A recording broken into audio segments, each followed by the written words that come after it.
Hi guys, welcome back to my YouTube channel. It's been a minute, guys. It's been a minute. In a minute, I'm gonna need a.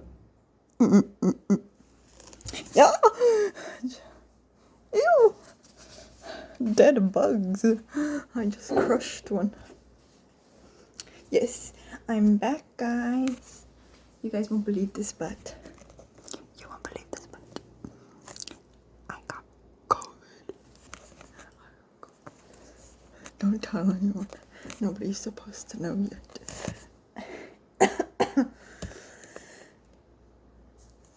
True that, though.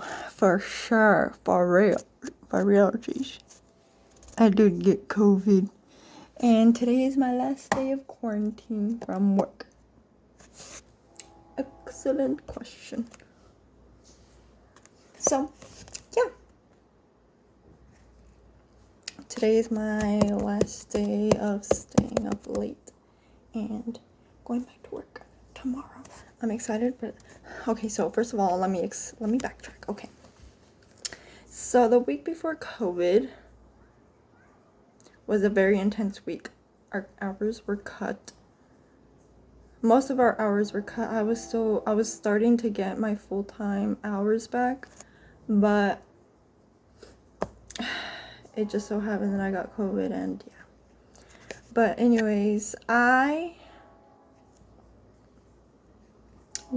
week before I got COVID, it was really intense. Like, even after work, we would go out, and we went to a concert one day.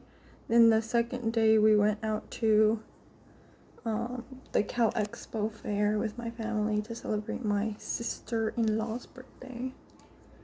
And yeah, at work I was just overworked there too, mentally, physically, emotionally. I didn't want to be there anymore. Like, I felt like I needed a mental break. Like,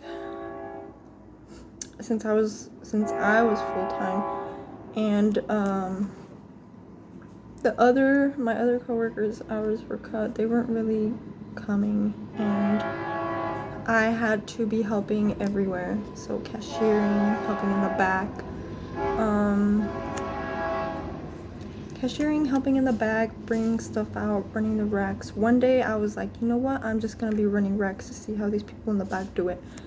And I did. I was running racks all day. I ran 9 racks in like 5 hours, and I gave up. I was like, I cannot keep doing this. Like, it was so hard on my back. And then I still went to that concert afterwards. Was there until like 12 and got home like by 1.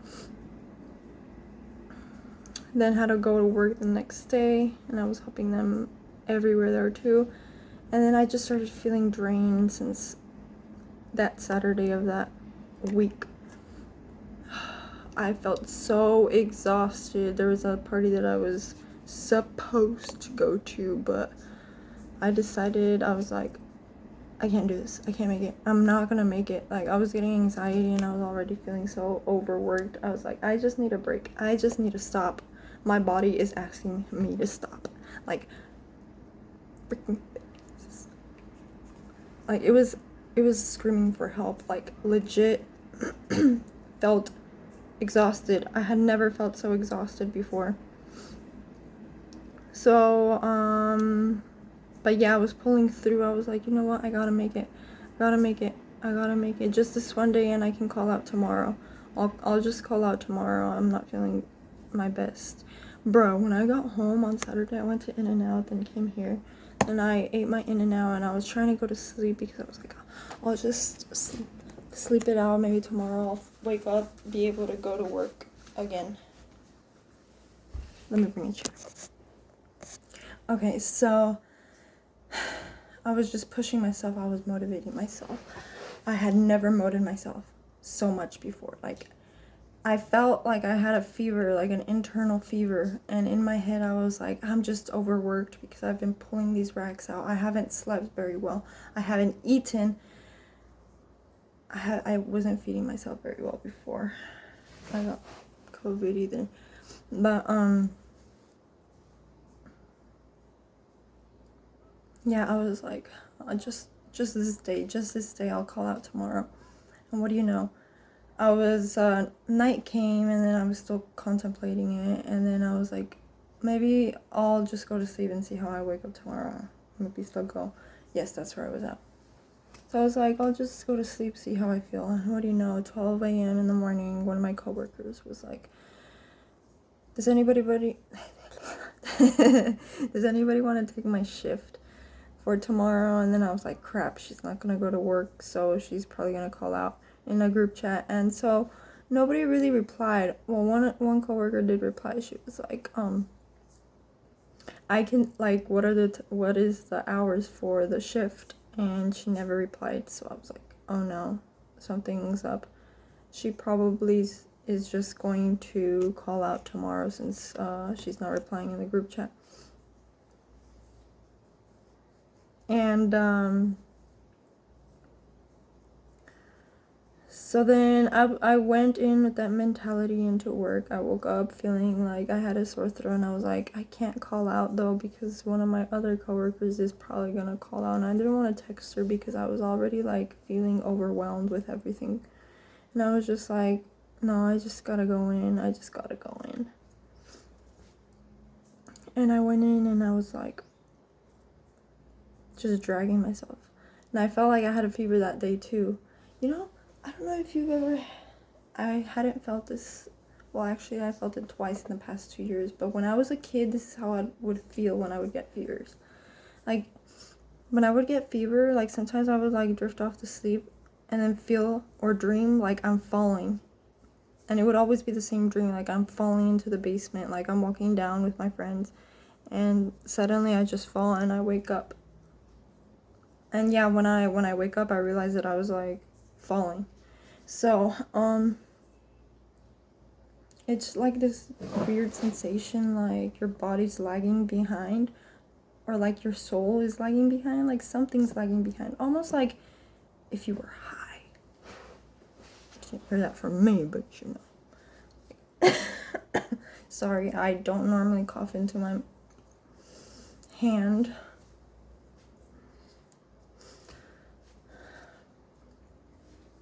That's one of the things. I still have a lingering cough, like a slight lingering cough. But that's also another story, because I've been crying. I've been crying because of other stuff that I will get into later.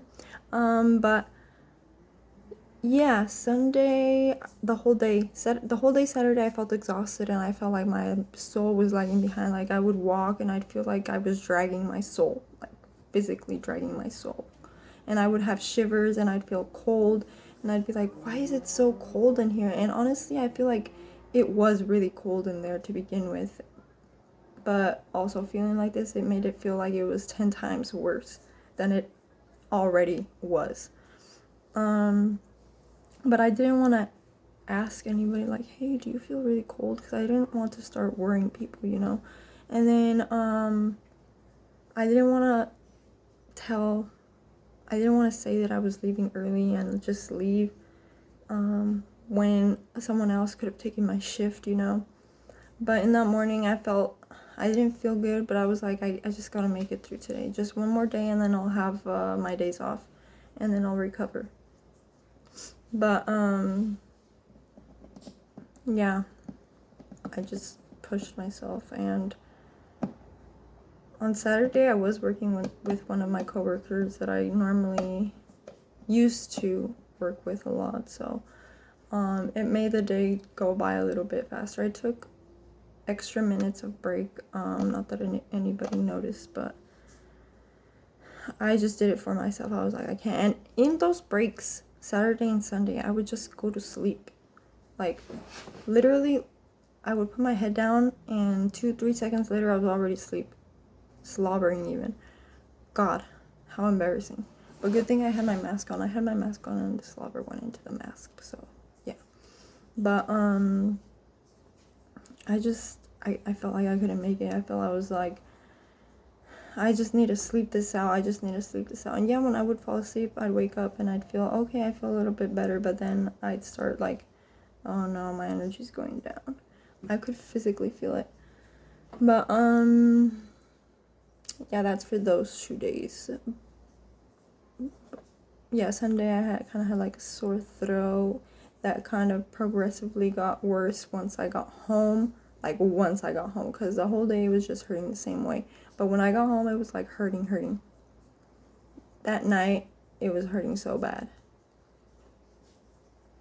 Then, what I also thought it might have been, because I was expecting, okay, my auntie, you know who. So I was like, oh no, it's probably that. And what do you know? It was also that, which made things worse. So my aunt came and visited, and I was like in pain with my throat. Not extreme pain. The extreme pain didn't come until later that night. That night, Monday going on to Tuesday, that's when my throat was like, ow. Like, I have mucus. I have phlegm that I have to spit out, but I can't. Like, it's stuck up in my brain.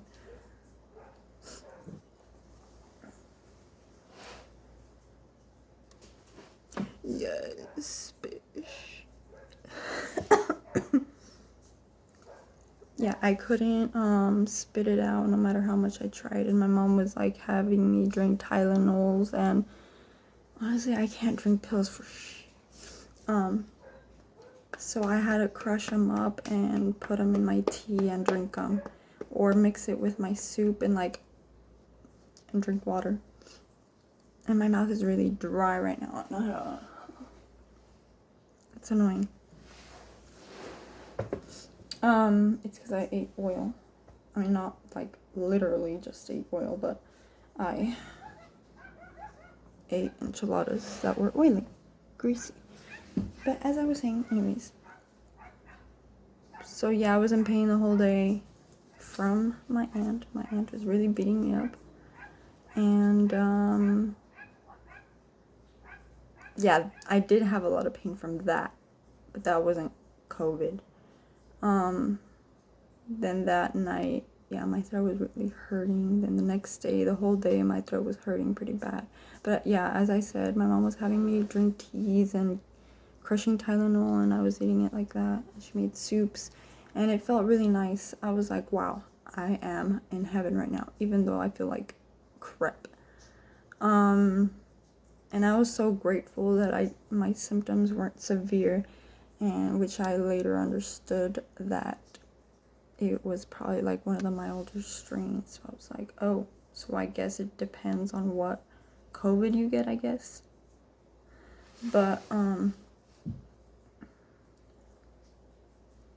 yeah, Monday, Tuesday, I was like, I really don't want to go back to work. Tuesday I felt a little bit better. I think I even was able to spit out the phlegm that day. If it wasn't that day, it was the next day. But I'm pretty sure it was that Tuesday. I spit out the phlegm, and I was like, oh, thank God. Like, I really needed that. And I know it sounds gross, but that was the reality.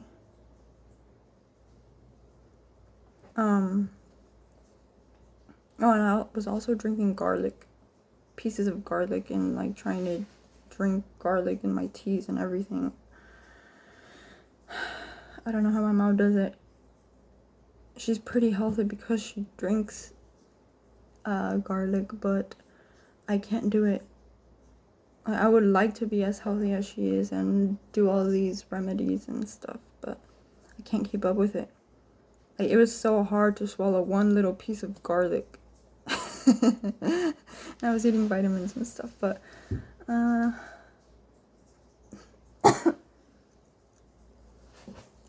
but yeah, so I was like, I really don't want to go to work.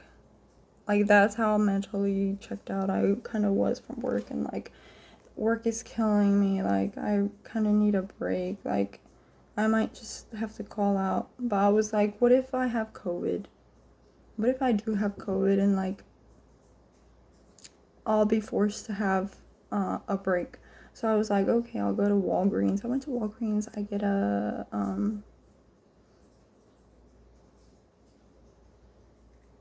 I get a test, an at-home test kit, and I did it, and automatically it came out positive, and I was like,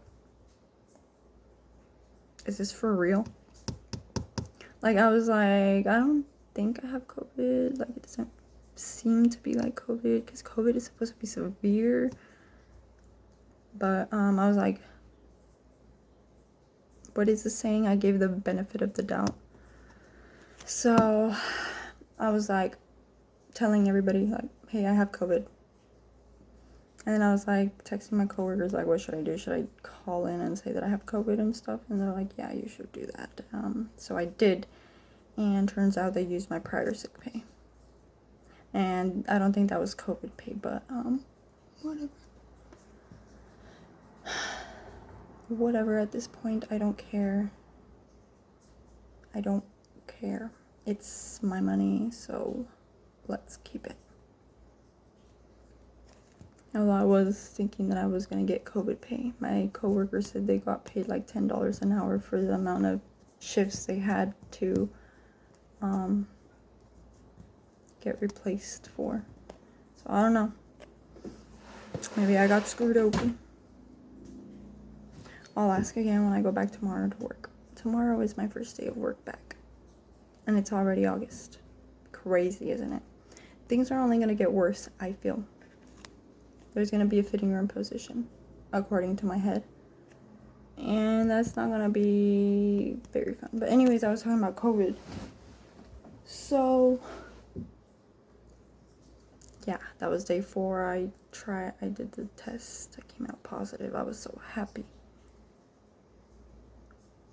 Not happy that I had COVID, but I was like, I was just really so overworked, so overwhelmed, so stressed out. I needed sleep. I needed to feed myself. I had been lacking. Like, I had been neglecting myself. So, knowing that I wasn't gonna go back to work for another 10 days, I was like, it's time to take advantage. Like, once I start feeling better, I'll start taking advantage of my time. And what do you know? I started to do that. As soon as that phlegm was out of me, I was like, thank the God. Like, really, I felt so grateful and so appreciated that I felt so much better after that. So that was day 4. Day 5, I was still feeling kind of crummy. Day 6, but day 5 and day 6 and day 7, I think I was able to like function a little bit better. I wasn't as tired. I would still sleep throughout the day, but let me look at the calendar to see what day I'm on now. Okay, so from day 4 of COVID up until the 29th of July, that was almost a week from the last Saturday. That day, my dog passed away. One of my dogs.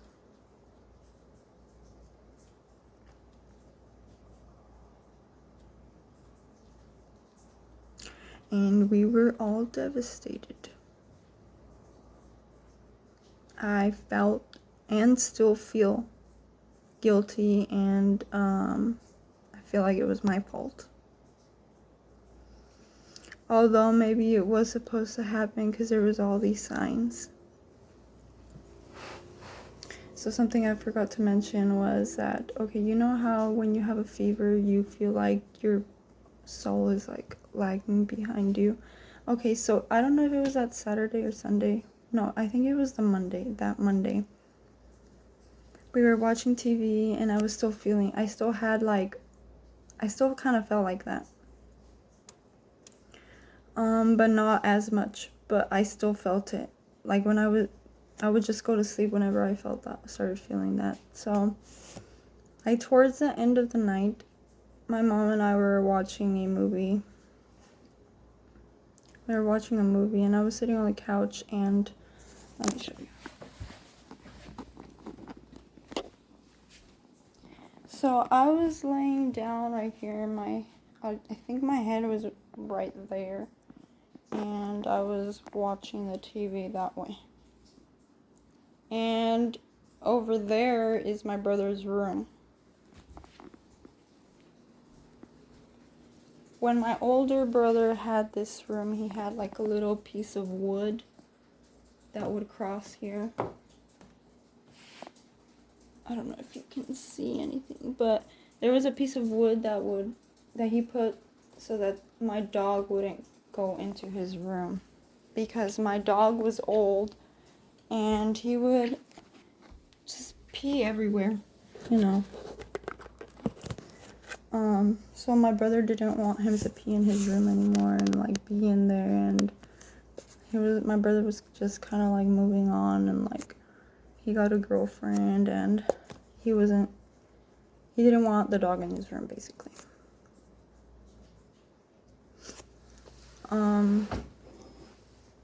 So that piece of wood, back to what I was saying. I was looking at the corner of the TV, and I wouldn't say it's my blind spot, because I mean, I guess kind of like peripheral vision from what I'm focusing on. So I was like in the frame of what I can see, but that like part that's not like what I'm focusing on, you know? So I was looking in that well, not looking in that direction, but from that little frame, I kind of saw like this light jump over the piece of wood that was in the room, and it was dark. The room was dark. It was night. The only light was a kitchen, and was coming from the kitchen and the TV. And I was like, I told my mom, I was like, I just saw a light.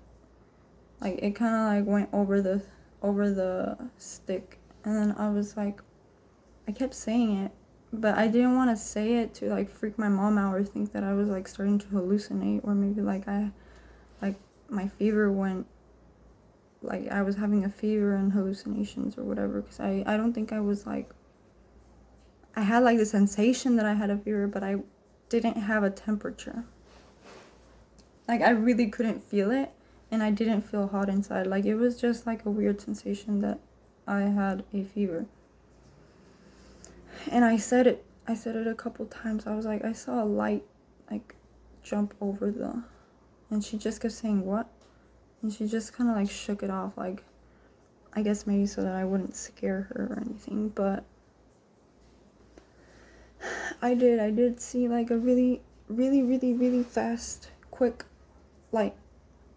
Like, it was like greenish, whitish, very fast, like so fast.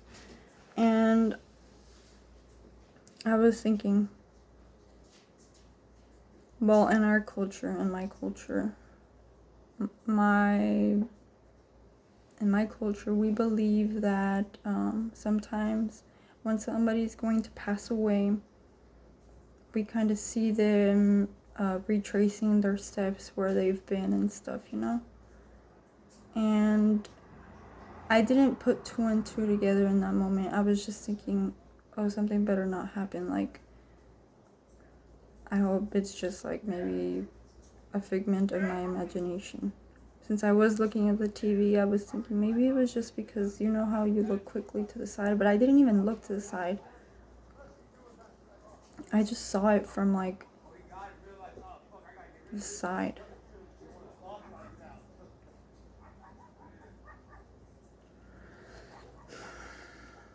So yeah, that happened on Monday in July. Yeah, July 29th. I'm pretty sure it was the 29th. I have to double check. My mom came home and I was in the room and I was just like having fun. doing all these things that I had put off for so long, drawing, learning piano, guitar.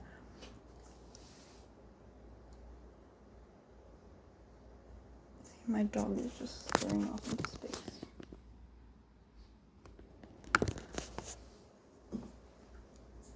I was basically just enjoying myself. But before that, I had told my mom, I don't know if it was the night before or 2 days before, because she had been leaving the door open so that my dog could go outside and pee.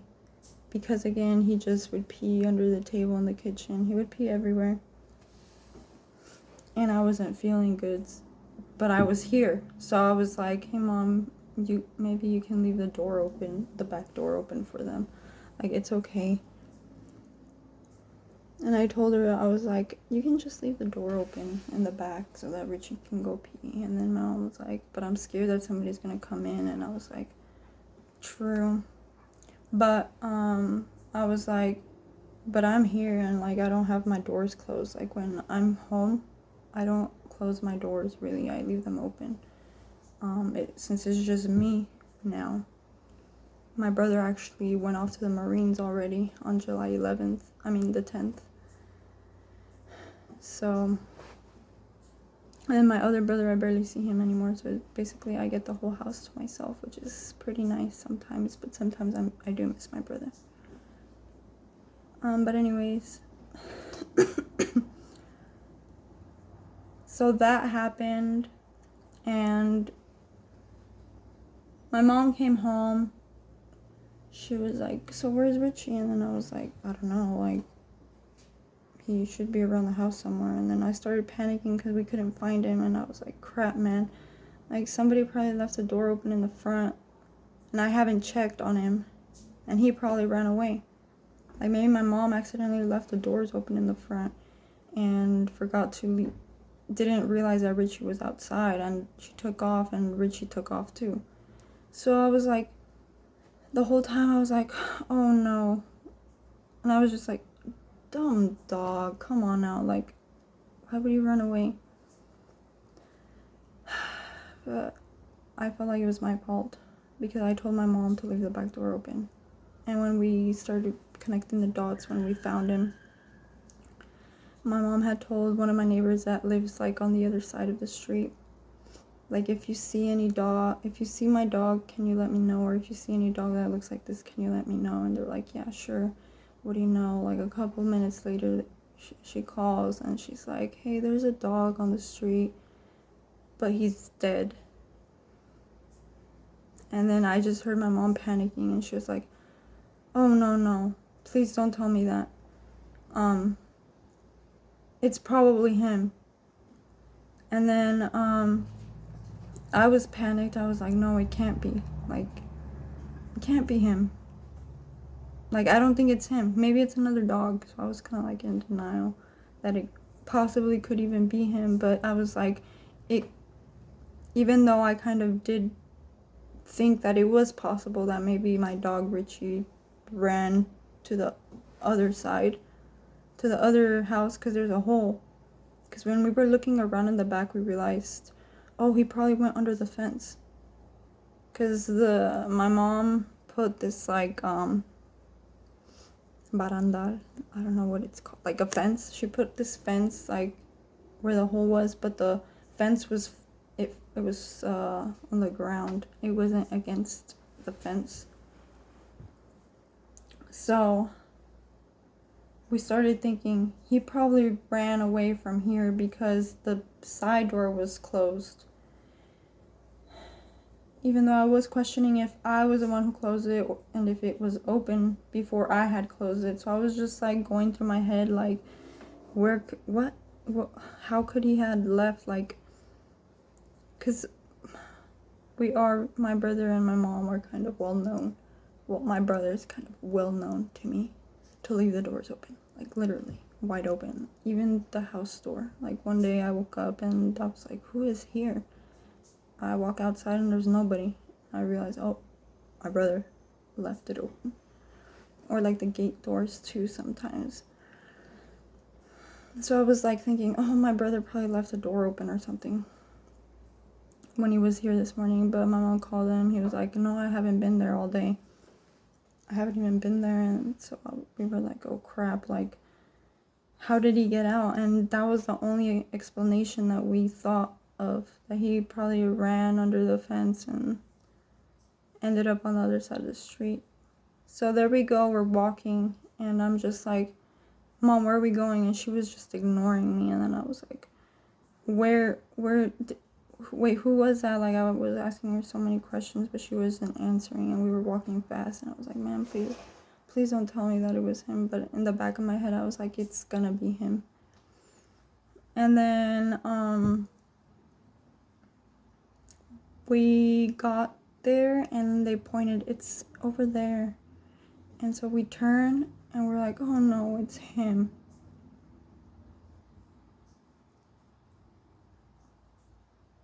So then my mom started crying, and then I was like kind of in shock, and I started crying too.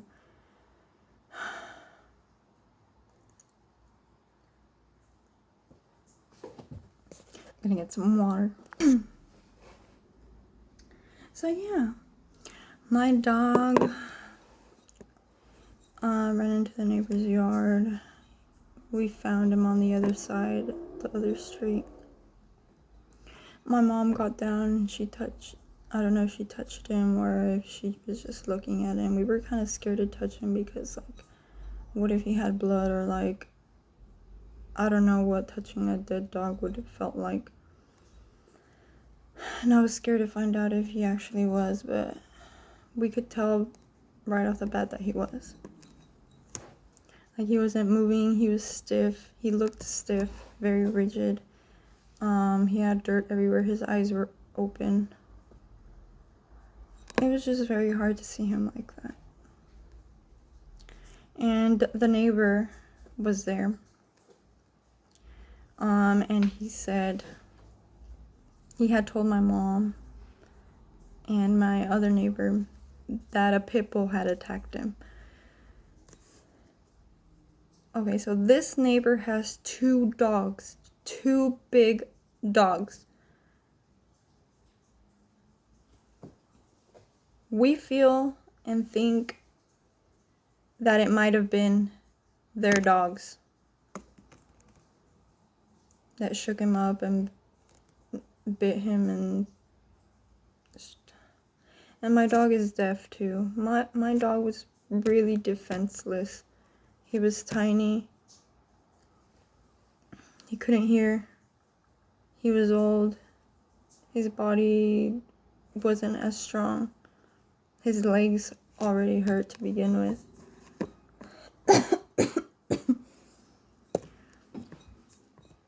So my dog was at a very unfair disadvantage to save his life. And my dog was just like, he was laying like by the crack of the sidewalk, like directly next to it, next to the pole, like right across their house, next to their fence. And I was like, he looks like he was moved right there. He doesn't look like he was attacked right there. And there was like no blood spilling everywhere. There was no blood like on the floor. There wasn't, I don't know, it just seemed so weird to me that if he was like strangled or dead, dragged, there was like no, didn't seem like he was in where he was. But I guess that's what the neighbor said, that he saw a pit bull attacking him, then he saw it all. But we're thinking that maybe it was his dogs, as I said. And what my mom was telling my other brother today, she was saying that maybe because my dog barely could jump that stick that I was talking to you guys about. He wouldn't jump over it, he wouldn't go under it.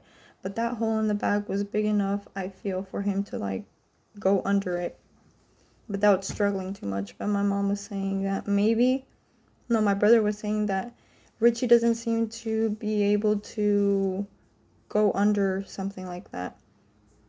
But it's because he didn't really see the hole. I don't think he's seen the hole. But yeah, I get it. Like my dog is too scared to jump now that he was older.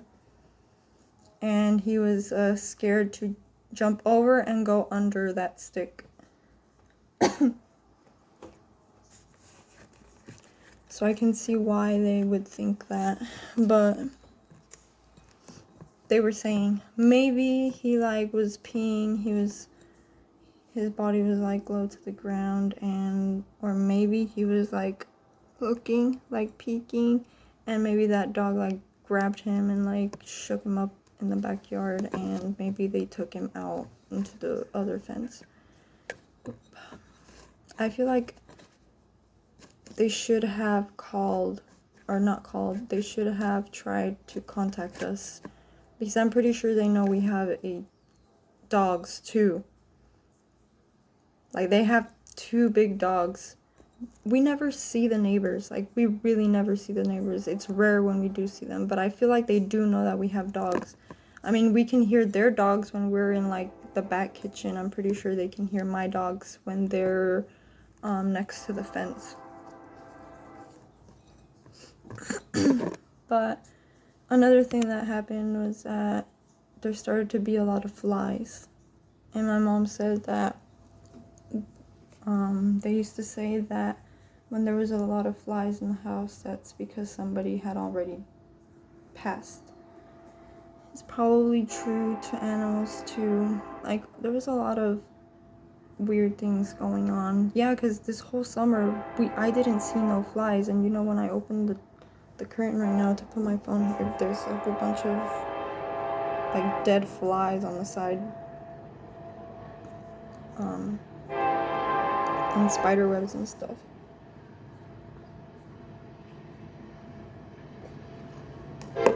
But it was like weird because these flies are just like they didn't seem to be normal flies, because they were already kind of like very dead, kind of dead. Like, they wouldn't fly much. They'd be like close to the wall or close to the floor. Like, you could literally kill them. I don't know, it was weird. And another weird thing that happened was that my mom's orchidea plant started dying. Started wilting away. See, this is my mom's orchidea plant. It's all gone. It doesn't have any more flowers. So that happened. And my other dog, Princess,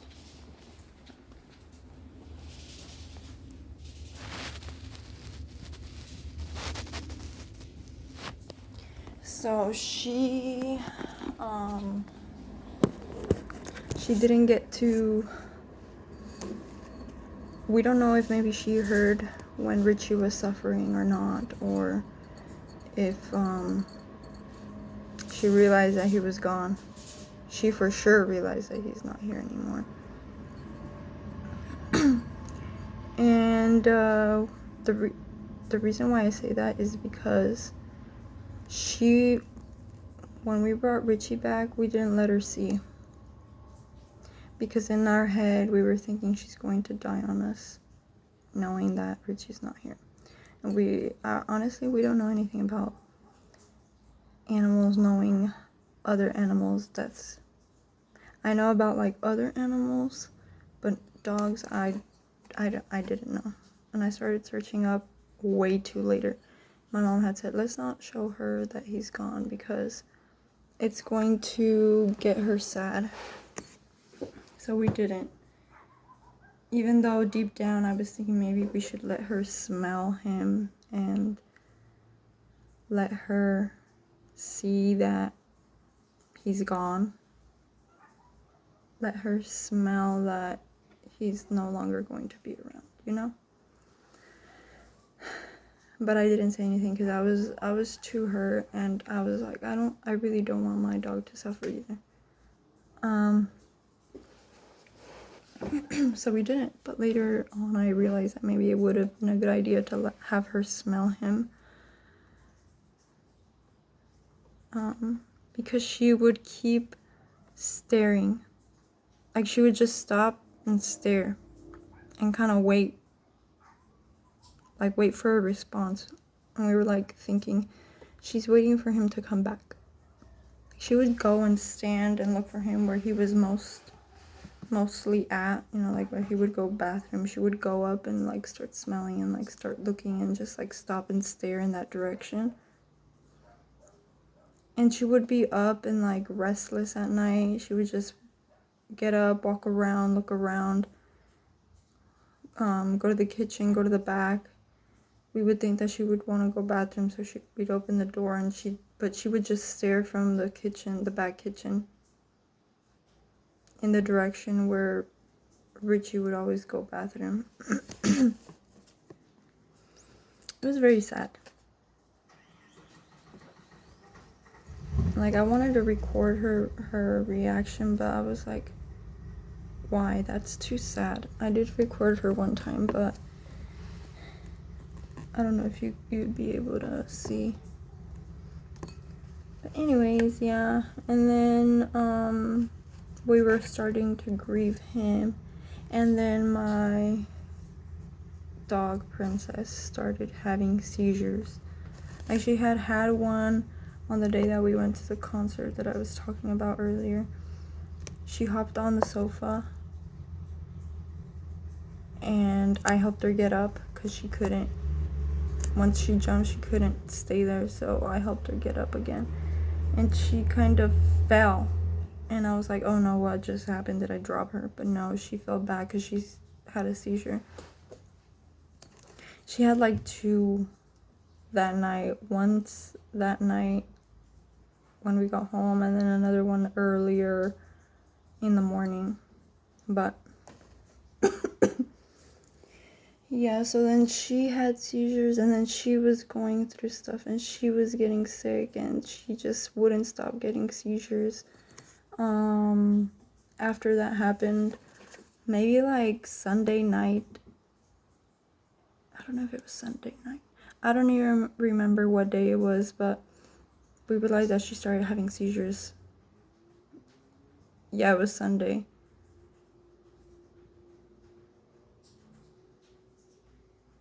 No, Saturday, Sunday, and Monday. So yeah, she kind of started getting seizures that night that he disappeared.